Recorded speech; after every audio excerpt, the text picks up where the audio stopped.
अब देखिए जगत गुरु तत्वदर्शी संत रामपाल जी महाराज के मंगल प्रवचन। कि धन है ऐसी नगरी जहां पर ऐसे महापुरुष का आगमन हुआ। संत रूप में शंकर भगवान बता रहे। 7 बार चर्चा करी और बोले बालक बेने, शिव को कर मस्तक धर्या हल्या वो मोमन एक धेनु। अनब्यावर को दूहत है दूध दिया तत्काले, कंवारी को दूध निकाला अपने आप, दूध दिया तत्काल। अनब्यावर को दूहत है दूध दिया तत्काले, पीवे बालक ब्रह्म गति ही तासिव भय दयाल। अब यहां से हम इतना ही लेंगे। ये सिद्ध हो गया कि कबीर परमात्मा ने जब वो बालक रूप में प्रगटे थे, शिशु रूप में कंवारी गायों का दूध पिया था। अब हमारे पवित्र वेद क्या बताते हैं? वेद क्या है? वेद कोई किसी जंतर मंत्र जंत्री की किताब नहीं है। ये कोई तिथिवार बताने वाली नहीं है। इसमें परमात्मा के गुण, परमात्मा कैसी लीला करता है, वो कहाँ रहता है, और उसके पूरी जानकारी है। और जिस महापुरुष की लीला हमारी वेदों से मेल खाती है तो ही इज गॉड, वही परमात्मा है। अब आपको दिखाते हैं। ये देखिएगा, ऋग्वेद मंडल 9 और 10 मंडल हैं। ये महर्षि दानव सरस्वती लिखा है इसमें। ये कहां से छपा है ये देखिएगा। सार्वदेशिक आर्य प्रतिनिधि सभा, महर्षि दानव भवन, रामलीला मैदान, नई दिल्ली से। ये इनके फोन और फैक्स नंबर है और ये यहां से छपा है। Prince offset printers, 1510 Pataudi house, त्रियागन, नई दिल्ली से। अब इसके ऋग्वेद मंडल नंबर 9 का और सूक्त नंबर 1 का मंत्र नंबर 9 आपके रूबरू करते हैं। ऋग्वेद मंडल नंबर 9 और ये सूक्त नंबर 1 है। प्रथम से सूक्त से प्रथम सूक्त है। अब इसके हम 9 नंबर पे चलते हैं। ये 9वां श्लोक लेते, ये देखिएगा। ऋग्वेद मंडल नंबर 9 सूक्त 1 और मंत्र नंबर 9, ये 9 है। अभी अधन्या उत्सृणति धेनव, धेनव शिशु, ये शिशु शब्द लिखा है। सोम इंद्राय पातवे। अब एक कमाल की बात देखो, परमात्मा ने कैसी लीला की है। यदि ये दास अनुवाद करता इन वेदों का, हमने तो करे रखा था तुम्हारे भगवान की लीला, हमने पता कि कबीर इज गॉड, परमात्मा की महिमा में लिखी, आंखों देखा, संतों ने बता दिया। लेकिन आप जी का विश्वास नहीं होता जब तक वेदों में ना मिलता। अब वेद क्या बता रहे हैं? और ये अनुवाद करता भी वो महर्षि दानंद के चेले हैं, और महर्षि दानंद है इनका, और ये खुद भगवान को निराकार मानते हैं। इन्होंने कोशिश भी की है अड़ंगाकरण की, अनुवाद की, लेकिन कहते हैं चोर चोरावे तुम बड़ी गड्ढे पानी में, वो गड्ढे हुआ ऊपर आवे न सच्चाई छे नहीं। इन्होंने खूब कोशिश की अपना ज्ञान के आधार से इनका अनुवाद अड़ंगा करने की, लेकिन छुपा नहीं सके सच्चाई को। देखना, ये खुद अनुवाद कर रहे हैं। उस सोम माने इन्हें कर दिया सोम स्वभाव वाले पुरुष को।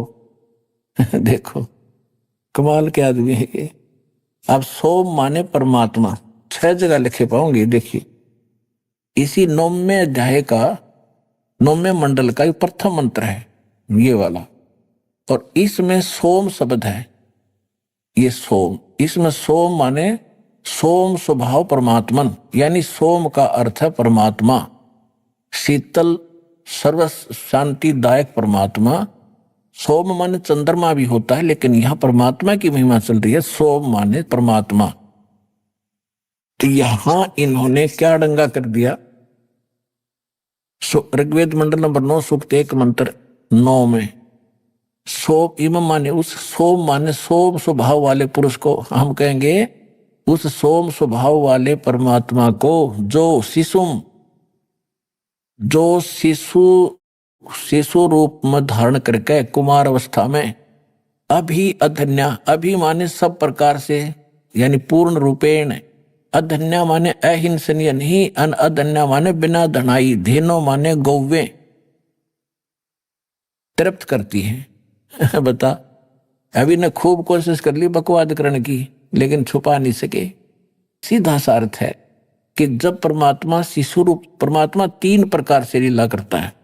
इसी में पहले मंत्र में लिखा है कि वो परमेश्वर जब यहां सर्व उत्पादक प्रभु एक लीला करने के लिए जब यहां प्रकट होता है, सहशरीर आता है और वो 3 प्रकार के सतिथि से सबका धारण पोषण करता है। एक शरीर में तो सतलोक में रहता है, वहां तो बहुत तेजों में शरीर है, एक रोमकूप में करोड़ सूर्य मिला दे, करोड़ चंद्रमा, इतना नूर है।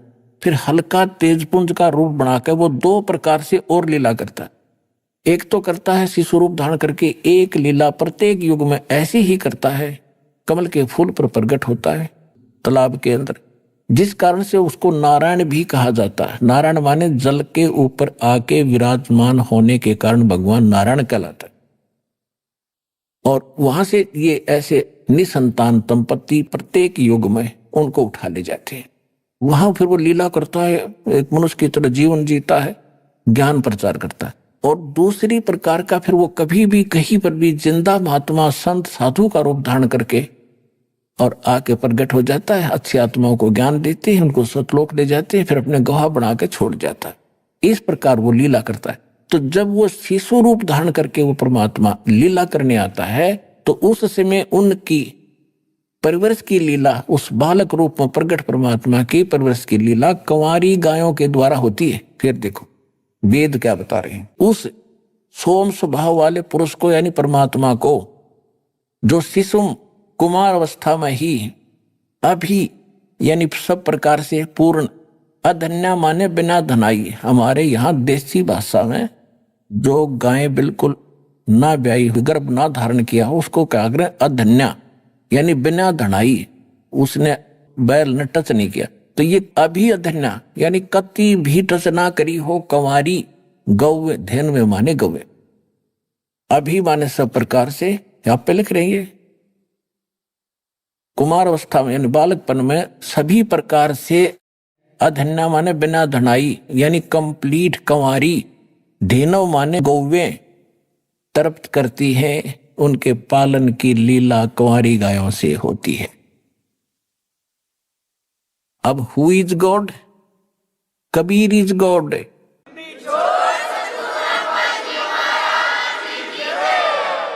अपने आत्माओं, परमात्मा जब 5 वर्ष के हुए और रामानंद जी के साथ उनकी गोष्ठी हुई, परमेश्वर कबीर साहब ने गुरु धारण किया, इसलिए गुरु बनाया रामानंद जी को कि वो बहुत बड़े पहुंचे हुए ब्राह्मण माने जाते थे, विद्वान, वेदों, गीता और पुराणों के मर्मज्ञ गाता माने जाते थे।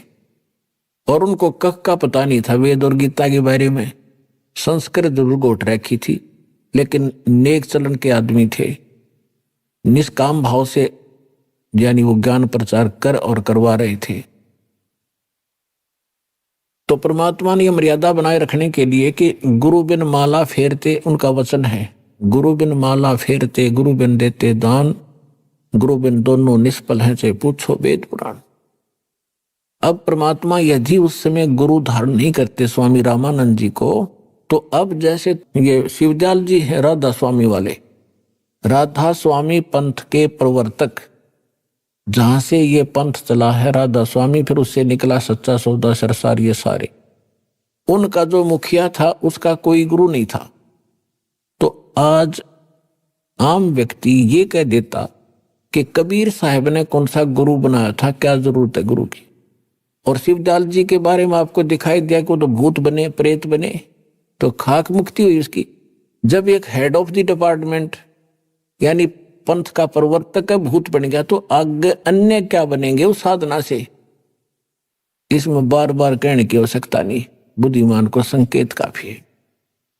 अब परमात्मा ने इसलिए गुरु धारण किया कि आने वाले समय में लोग इस बात को कहीं काल के दूतों का दाव ना लग जाए कि कबीर साहब ने कौन सा गुरु बनाया था। और दूसरा ये था कि रामानंद जी एक ब्राह्मण जाति में थे और इतना अभिमान हो गया था उनको अपने ज्ञान का कि वो किसी की बात सुनने को तैयार नहीं थे। और मालिक को पता था कि जिस जीव का नाश होगा, और ये पिछले जन्मों में मेरी सेवा कर रखी है इसने, सतयुग के अंदर ये विद्याधर ब्राह्मण था और त्रेता के अंदर ये वेद विज ब्राह्मण था, इसने मेरी सेवा कर रखी है, इसको निकालना अनिवार्य है। जिस कारण से परमात्मा ने एक लीला की।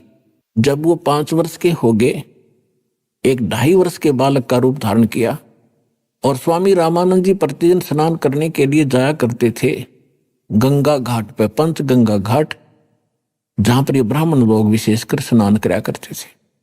तो वहां ऋषि रामानंद जी 104 वर्ष के वृद्ध सुबह सुबह प्रतिदिन मुंह अंधेरा जाया करते थे ब्रह्म मुहूर्त में। गर्मियों का मौसम था। परमात्मा ने 2.5 वर्ष के बालक का रूप धारण किया और पौड़ियों पर लेट गए। अब रामानंद जी अंधेरे में जा रहे थे, गले में उनके कंठी थी, क्योंकि वैष्णव परंपरा के अंदर एक तुलसी के मनिये की एक कंठी होती है, उसको कंठी बोलते हैं। एक ही मनिया होता है पूरे धागे में, उसको कंठी माला बोलते हैं। और वो वैष्णव परंपरा से दीक्षित की एक पहचान होती है। तो रामानंद जी नीचे उतर रहे थे अंधेरे में, कबीर परमात्मा के सिर में खड़ाऊ लगी तो बालक, लीला की बालक वाली, रोने लग गए। रामानंद जी ने सोचा कोई बालक का चोट लगी। साधु संत दयालु होते, एकदम झुकते ही उनकी गले की जो कंठी थी अंधेरे में निकल के परमात्मा के गले में गल गई, कबीर साहब के। और सिर पे हाथ रख के कहा, बेटा रो मत, राम राम बोल बेटा, राम राम बोल। परमात्मा चुप हो गए और स्वामी जी अपना स्नान करने लग गए और कहा, बेटा तू बैठ जा, किसी का बालक भूल के, रास्ता भूल के आ गया, तुझे सुबह तुम्हारे घर भिजवा दूंगा, यहां बैठ जा। वो स्नान करने लगे, परमात्मा अंतर ध्यान हुए, अपनी कुटिया में आ गए। स्वामी जी को देखा बच्चा कहाँ गया, उसने सोचा चला गया होगा, अब कहाँ खोजूं उसको। बात आई गई हुई।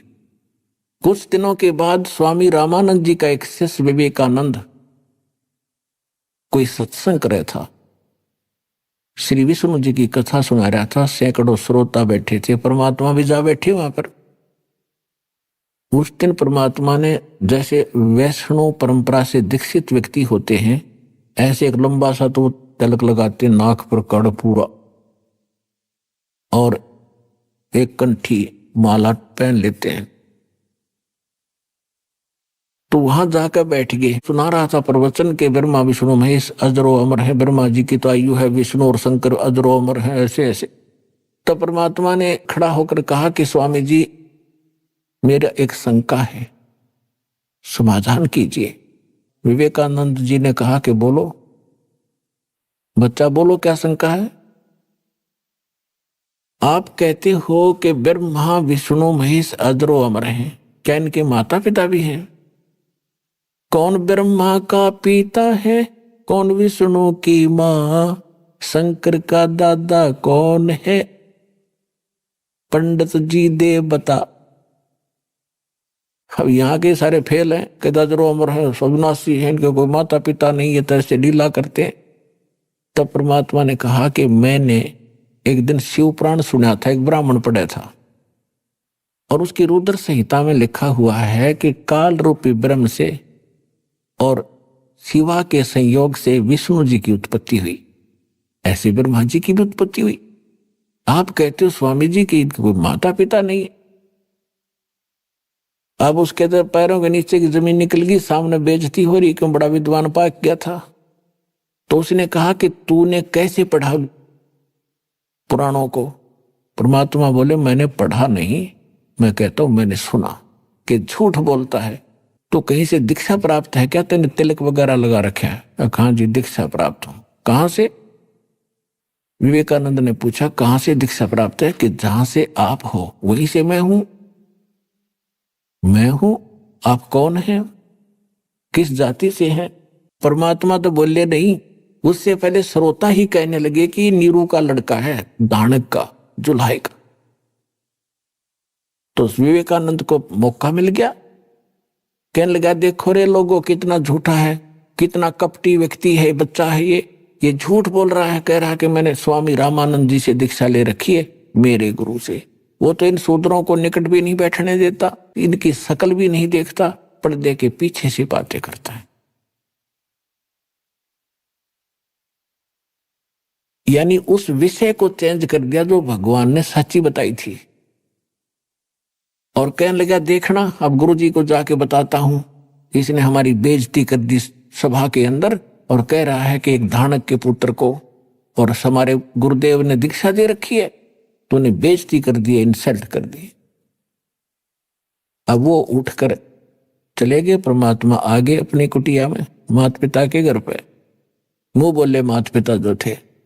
उधर से उस विवेकानंद ने स्वामी रामानंद जी से जाकर कहा, साथ में 20, 30, 50 और चेले ले गए वहां के श्रोता, और सभी ने एक सुर में कहा कि महाराज हमारी तो नाक काट दी, हम तो बाहर निकलने जोगे नहीं छोड़े। एक धानक का पुत्र, जुल्हाई का पुत्र कहता कि मैंने गुरु बना लिया आपको। परमात्मा सारी काशी में आग की तरह फैल गई यह बात है, और सभी लोग धिक्कार रहे हैं, अगर ऐसा है तो बहुत बुरा है।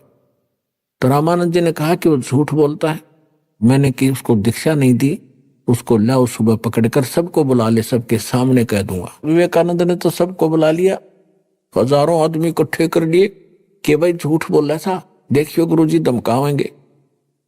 अब सुबह सुबह विवेकानंद वक्त से पहुंच गया जुलाहों की कॉलोनी में, लेकर 10 मस्टंडिया ने लाठी हाथ में ले रहे। अब पता लगा, कॉलोनी वालों ने देखा कि बदनीयत से आए हैं ये लोग, और घर पूछ रहे थे नीरू का। किसी ने शॉर्टकट जाकर बता दिया नीमा को कि क्या कर दिया तेरे बच्चे ने, क्या गलती होगी तुमसे, ऐसे ऐसे कुछ ब्राह्मण लोग आपका घर पूछ रहे, उनकी नीयत ठीक नहीं है, कुछ झगड़ा करने का उद्देश्य से आ रहे। नीमा समझ गई कि जरूर इस कबीर ने कुछ ना कुछ गड़बड़ करी है, यू करता ही रहता था। परमात्मा जहां जाकर छेड़ देते थे, क्योंकि वो आए इस उद्देश्य से थे, रोज उलाने आया करते। नीमा दुखी हो रही थी, तो उस दिन भी उसने कबीर जी को उठाया और कहा, बेटा तूने किसको क्या कह दिया। परमात्मा बोले, माता मैं क्या कहूं था, मैं कहता हूं सत्य, ये मुझे मारने दौड़ते हैं। तो मां ने कहा कि तू क्यों बोला करे बेटा, तू नहीं जानता है कसाई है और तुझे मार देंगे, मैं भी मर जाऊंगी बेटा, फिर हम कैसे जिएंगे। परमात्मा कहा करते, माता ये सब मेरे ही बच्चे हैं, ये मेरी बात को सुनते नहीं। तो माँ धमकाया करती कि तू दादा पाक गया, छोटा सा बालक ने कहा मेरे बच्चे हैं, चुप रहा करे, मत तू शरारत ना कराया करे। तो उस दिन जब जाकर माई ने पता लगा, तो तुरंत उस झोपड़ी में गई जिसमें परमात्मा बालक रूप में सोए थे, उसको उठा के और खड़ा करके झोपड़ी के पीछे लिटा दिया। उसके ऊपर कपड़े डाल दिए, पुराने फटे पुराने, घास डाल दिया।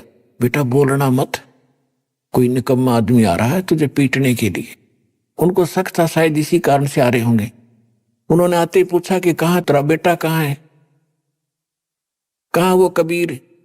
उसको स्वामी जी ने बुलाया, हम पकड़ कर ले जाएंगे। तो वो कहने लगे, जी क्या बात होगी, मेरे बेटे ने ऐसी क्या गलती कर दी, कुछ कारण तो बताओ। कहने लगे वहां पता चलेगा कारण का। अंदर घुस गए, माई ने बताया नहीं, अंदर घुस गए कुटिया में, उथल पुथल कर दी, डंडे के साथ चारपाइयों को उछल दिया, कपड़े कुपड़े उछलने लग गए। कहाँ है, जोर जोर से चिल्ला रहे थे। परमात्मा पीछे छुपा रखे थे, उन्होंने सोचा ये बुढ़िया ने घना दुखी करेंगे माँ बाप को। बाहर निकल के उन कपड़ों से बाहर और खड़ा होके कहने लगा कि ए विवेकानंद, झोपड़ी के पीछे बैठा हूं, आजा। वो एकदम भाग कर गए, देखा तो वो पकड़ दिया।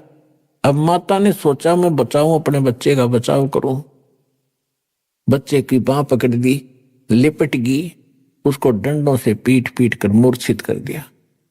नीरू को पता चला तो भागा, वो आया आगे से चलकर, उसने भी पकड़ने की चेष्टा की, उसको भी मार पीट कर कंडम करके वो ले गए अब रामानंद जी के सामने जाके खड़ा कर दिया। रामानंद जी ने पर्दा लगा रखा था, अपनी एक झोंपड़ी में आग गए, सामने कबीर साहब खड़े कर दिए 5 वर्ष के बाद। विवेकानंद जी ने कहा कि देखो स्वामी जी, ये नीरू का लड़का कबीर आ गया है। अंदर से ही झोंपड़ी के अंदर से पर्दा लगा रखा है, परमात्मा बाहर खड़े और वहां प्रसन्न उत्तर करते हैं। अब गरीबदास जी ने कितना अच्छा चित्रार्थ किया है वो सुनाते। आडा पर्दा लाए कर रामानंद भोजनते, दास गरीब कुलंग छवि वो अद्र डाक को दंते। पर्दा लगा के आगे और अंदर से पूछ रहा है और गुस्से में हो रहा है और कहता है, कौन जात कुल पंथ है, कौन तुम्हारा नाम है। दास गरीब आधीन गति फिर बोलत है बलि जाऊं मैं। रामानंद जी गुस्से में पूछ रहा है कि तेरी कौन जात है, तेरा कौन माँ बाप है, तेरा नाम क्या है। तो परमात्मा बाहर से बालक रूप में क्या बोल रहे हैं, जात हमारी जगत गुरु और परमेश्वर है पंथ, दास गरीब लिखत पढ़ मेरा नाम निरंजन कंथ। परमात्मा ने कहा कि मेरी जात पूछते हो स्वामी जी, तो मैं जगत गुरु हूं, सबको ज्ञान देने के लिए आया हूं। और मैं किस पंथ से संबंधित हूं, मैं परमेश्वर पंथ है मेरा। एक ईश, एक ईश्वर, एक परमेश्वर। गीता अध्याय नंबर 15 के श्लोक नंबर 16 और 17 में 3 पुरुष हैं, 3 ईश हैं, 3 पुरुष हैं। ईश कहो, सरपुरुष इसको ईश समझो, 21 ब्रह्मांड का स्वामी ये ब्रह्म है। और अक्षर पुरुष ये 7 संग ब्रह्मांड का स्वामी है, इसको ईश्वर समझो, उस ईश से श्रेष्ठ। और तीसरा परम अक्षर ब्रह्म है, वो परमेश्वर है, इन ईश से भी श्रेष्ठ, ईश्वर से भी श्रेष्ठ परमेश्वर। तो कहते हैं मेरा जो मार्ग है उस परमेश्वर वाला है। जात हमारी जगत गुरु और परमेश्वर है पंथ, दास गरीब लिखत पढ़ मेरा नाम निरंजन कंथ। और वेदों में जो लिखा है ना भगवान ने, वो मैं ही हूं। अब इस बात का दुख हो गया रामानंद जी को कि छोटी सी जाति में उत्पन्न लड़का और कैसी बकवास कर रहा है। रे बालक सुन दुर्बुद्धि घटमट तन आकारे, दास गरीब दर्द लगा जब हो बोले सिरजनहारे।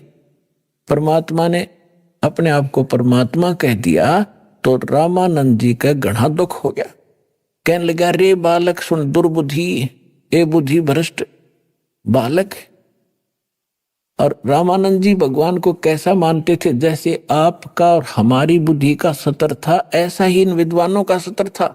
विष्णु जी के पुजारी हैं, मूर्ति दे रखी है और भगवान को निराकार माना करते थे। तो यहां इसी दृष्टिकोण से स्वामी रामानंद जी कह रहे हैं, रे बालक सुन दुर्बुद्धि घटमट तन आकार, तो दिखाई देता तेरा शरीर है, और दास गरीब दर्द लगा जब हो बोले सिरजनहार, कि तेरा शरीर है और तू अपने आप को भगवान कहता है। तुम मोमन के पालवा तेरा जुल्हे के घर बासे, दास गरीब अज्ञान गति एता दृढ़ विश्वास। रामानंद जी क्या कह रहे हैं कि तू मोमन, मोमिन माने मुसलमान के घर तो टुकड़ों पर पलने वाला, और एक धानक के घर तेरा जन्म, और अपने आप को तू भगवान बताता है।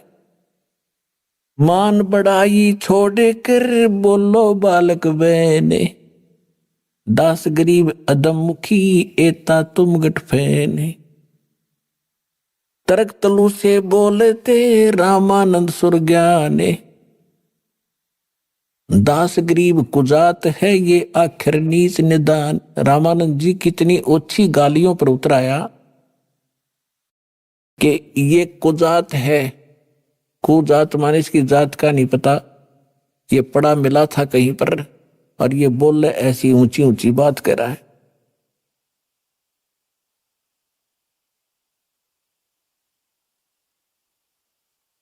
मैं के बदन खुलासे कर सुन स्वामी परवीने, दास गरीब मनी मरे मैं आजिज अधीन। अब परमात्मा कहते हैं, हे स्वामी जी, जैसे एक नेक शिष्य और गुरु के साथ जो व्यवहार करना चाहिए वो तरीका बताते हुए अपनाते हुए कहते हैं, गुरु जी तो गालियां दे रहे हैं और परमात्मा विनम्र भाव से और करबद्ध होकर कह रहे हैं, कहते स्वामी जी मैं जो कह रहा हूं मैं सचमुच वही हूं और आप हमारे गुरुदेव हैं, कुछ भी कहो आपकी सब बातें सिरोधारी हैं। मैं अवगत गत से पहरे और चार वेद से दूरे, दास गरीब दसों दिशा सकल सिंध भरपूरे। सकल सिंध भरपूर हूं खालिक मेरा नाम, दास गरीब अजात हूं तै जो कहा बलि जाऊं मैं। कि मैं कोई जाति नहीं मेरे, ना मैं जाति मानता हूं, फिर भी आप मुझे कुजात कहते हो, धानक दुल्हा कह रहे हो, तो मैं बलिहारी हूं आपके। सकल सिंध भरपूर हूं खालिक हमरा नाम, खालिक खलक माने सृष्टि, खालिक माने इसका स्वामी, इसके रचने वाला, मैं वही हूं। और दास गरीब अजात हूं तै जो कहा बलि जाऊं मैं। जात पात मेरे नहीं मेरी बस्ती है बिन थाम, दास गरीब अनिन गति तन मेरा बिन चाम। मेरा जो शरीर है ये आप जैसा नहीं है, इसका बगैर, जैसे यजुर्वेद अध्याय नंबर 40 के मंत्र नंबर 8 में कहा है कि सपरि आगात शुक्रम अकायम ऐसनाविरम कबीर मनीषी व्यवधाता शाश्वती भय समा भय। उसका अर्थ यह बनता है कि कबीर परमात्मा सर्वज्ञ हैं, उनका शरीर शुक्र से नहीं बना, माता पिता के मटेरियल से नहीं बना, शुक्रम अकायम, उसका जो शरीर है उस शुक्र से रहित है, और ऐसनाविरम उसके नाड़ी तंत्र नहीं है, वो कबीर परमात्मा है। तो यहां खुद मालिक भी कह रहे हैं कि मेरा शरीर आप जैसा नहीं है, ए स्वामी सृष्टा में और सृष्टि हमारे तीरे, दास गरीब अधर बसु में अवगत सत कबीर।